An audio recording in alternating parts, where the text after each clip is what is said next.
Bienvenue sur Ligne Rouge, le podcast pour ceux qui tombent mais ne renoncent pas.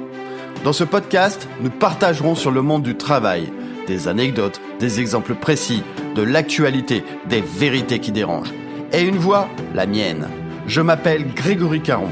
J'ai traversé les tempêtes, vécu l'échec et la chute, mais je m'en suis relevé. Maintenant, avec Ligne Rouge, je vous donne les clés pour tenir, agir et reprendre le contrôle. Dans ce 3e épisode, on va parler d'un fantôme qui hante les couloirs des entreprises. L'employé parfait, le persona idéal pour tous les recruteurs de France. J'ai nommé le talent. C'est celui qui inspire sans titre, respecte tout le monde sans faire de vagues, écoute sans bâiller, innove sans casser les process, protège son énergie comme un yogi et crée de l'impact sans jamais demander d'augmentation.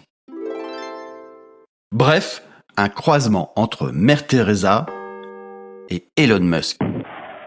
Mais en plus modeste et disponible pour un café réseau à 7h du matin, parce que la fresque du climat ne va quand même pas se faire toute seule. On appelle ça un talent à haut potentiel ou un A-player. Perso, ça me fait penser à un Pokémon rare. Ça claque jusqu'à ce qu'on vous appelle Rondoudou.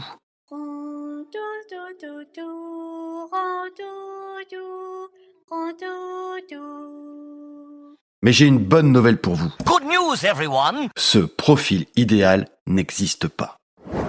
Je vous le dis tranquillement, ce mythe du talent sent le fébraise sur une poubelle. Et ce mythe me fatigue parce qu'il demande d'être impeccable pendant que l'organisation, elle, reste imparfaite. Et quand vous ne vous sentez pas à la hauteur, ce n'est pas parce que vous êtes mauvais, même si parfois vous pouvez l'être. C'est parce que la barre est posée au plafond et qu'on vous a retiré l'escabeau. Je me souviens d'une formation de management où, entre 2 cafés froids partagés avec la nouvelle Chief Happiness Breaker, on nous a balancé un slide, les 10 comportements du talent moderne. Tout le monde a hoché la tête, comme des robots programmés. Moi, j'ai regardé la salle. Que des cracks, c'est vrai, mais rincés. Certains venaient de boucler un projet infernal, d'autres tenaient un service avec 3 bras et 6 sous. Tous se reconnaissaient dans 3 phrases grand maximum. Le reste, du cinéma. J'ai vu s'effondrer en pleurs quasiment dans mes bras la membre d'un codir d'une boîte qui fait plusieurs centaines de millions. Pourquoi ? La culpabilité.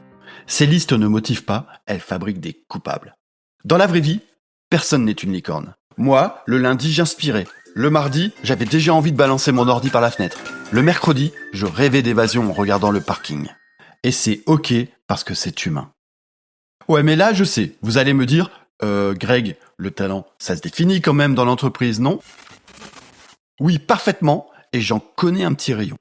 Dans les organisations structurées, on a même une définition très sérieuse du haut potentiel. Ça parle de capacité à résoudre des problèmes très complexes, de pensée critique, de créativité, d'intelligence émotionnelle, relationnelle et situationnelle, de prise de décision, de résistance au stress et à la pression, de flexibilité cognitive. Vous êtes encore là ?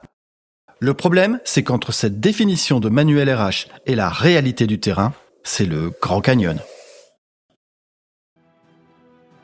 Allez, restez avec moi. On va débunker certains des comportements attendus, car, croyez-moi, au quotidien, on attend des talents, des trucs beaucoup plus triviaux.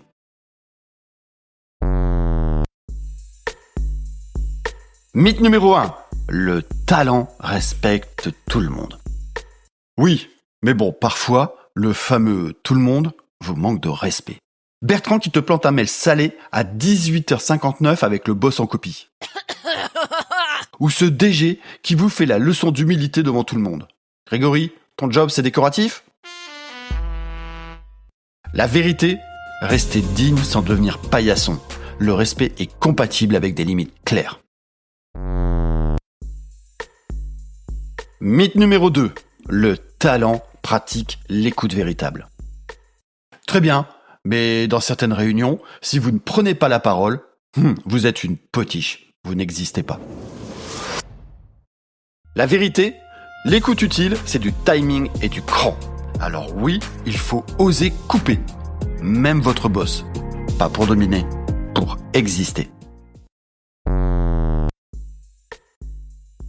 Mythe numéro 3. Le talent ne se plaint jamais. Vous le repérez facilement avec sa doudoune sans manches, son carnet Moleskine, ses surligneurs et son mug Make It Happen. Oui, c'est celui qui finit tous ses mails par « Belle journée ». Il finira en reconversion éleveur de chèvres dans le Larzac. La vérité, râler n'est pas un défaut si ça diagnostique. Et avec une solution, ça devient du génie. Le courage, c'est de nommer l'absurde et d'ouvrir une porte de sortie. Mythe numéro 4. Le talent est autonome. On le vend même comme un privilège. Mais c'est surtout la version corporate de « démerde-toi, on te fait confiance ». Traduction, on n'a ni le temps ni le budget pour t'aider, mais tu seras quand même responsable si ça part en vrille. La vérité, l'autonomie qui élève s'accompagne de confiance, de feedback et de moyens. Autonomie visible, pas solitude productive. Mythe numéro 5, le talent apprend en continu. Magnifique! Sauf qu'on vous le demande souvent sur votre temps, avec votre argent, au service d'objectifs qui ne sont pas les vôtres. Comment pouvez-vous faire ça? C'est un affront. C'est injuste.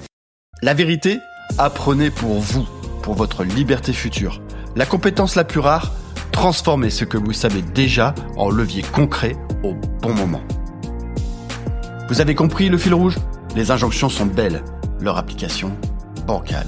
Et si on arrêtait de se juger avec des comportements idéalisés? Si on remplaçait le mythe de la perfection par une exigence beaucoup plus utile? La cohérence. La cohérence, c'est décider où s'investir, s'économiser et s'opposer. C'est accepter d'être imparfait en public et fier de l'être, parce que vous avez un cap, vous avez une vision. Le salarié parfait n'existe pas et c'est tant mieux. La boîte n'a pas besoin d'un saint, elle a besoin de professionnels lucides. Si vous vous sentez écrasé par ces injonctions, respirez. Vous êtes sans doute en décalage avec un costume mal taillé. Et on ne corrige pas un corps pour un costume, on ajuste le costume au corps. En guise de conclusion, je vais donner 2 conseils. Aux managers et recruteurs, arrêtez de chasser la licorne. Identifiez vos chevaux de trait qui tiennent la baraque, pas les poster boys pastels à la LinkedIn. Cherchez des gens entiers, pas des avatars. Donnez-leur des objectifs clairs, des ressources réelles, un droit au désaccord et au hors-piste raisonné. Aux salariés, tracez votre ligne rouge. Acceptez, refusez, négociez. Montrez votre taf, exigez vos besoins et gardez votre valeur. L'entreprise peut emprunter votre temps, pas votre âme. C'est la fin de cet épisode, merci d'avoir écouté Ligne Rouge, le podcast pour ceux qui tombent mais ne renoncent pas. Si cet épisode vous a parlé, partagez-le, abonnez-vous. Et si vous aussi vous traversez une période difficile, je peux vous aider à reprendre la main. Rendez-vous sur ligne-rouge.co. À bientôt.